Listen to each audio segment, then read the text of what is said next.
Welcome to Roll for Game. I have a common problem. I have way more games than I could ever get around to playing. Unfortunately, there might actually be some hidden gems buried down deep in there that I will never get to because I just keep playing the same couple of games. I decided to change things. I'm going to let fate decide what I play. I'll let the rules decide the game and I'll play whatever comes up. After 2 hours, I'll rate the game to see if it's good enough to go into my normal rotation.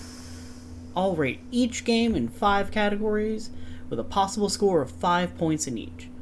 Now let's get to it and figure out what game I'll be playing today. Alright, let's go ahead and roll. Looks like we got a 1, which would be Epic Games. So we'll roll on the Epic Games chart and looks like we'll get 3 out of 10 episode 1. Let's check it out. And that was 3 out of 10 episode 1. Short game, but interesting. Let's get to the review. Settings, I'll give it a 3. It was a helpful amount of settings, but I wish there was a little bit more tweaking that I could do.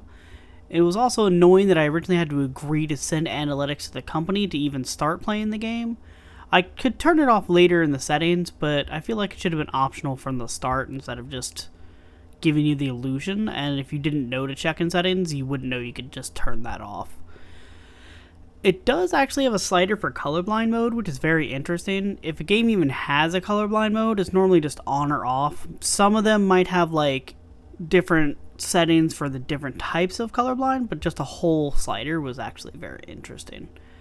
For controls, I'll give it a 3. It wasn't that bad. I did find myself getting stuck on things occasionally, and some of the minigames weren't super responsive, so I found myself having to reset them a lot. Story, another 3. It was interesting, and since it's an episodic game, it does seem enough to make you want to know more. The humor is nice, and I found myself chuckling a few times. The player character reacts as someone actually thrown into this type of situation would actually react, which is kind of refreshing.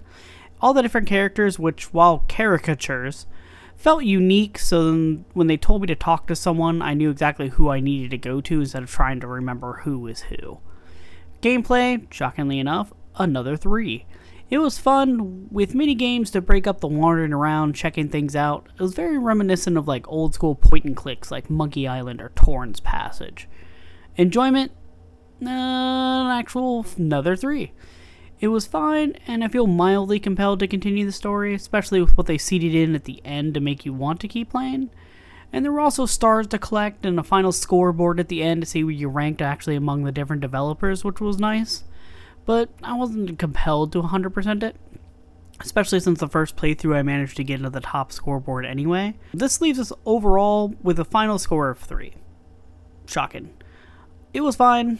I might play the sequel, but I'm not itchy to go back to this one specifically to get all the final stars or anything. Thanks so much for watching. I hope you enjoyed it, and feel free to check out any of my other videos in the Roll for Game series in the playlist on screen. Also, if you could like and subscribe, that'll help with getting these reviews out there. Additionally, comment what games you hope I'll get to down below. Thanks again, and I'll see you next time.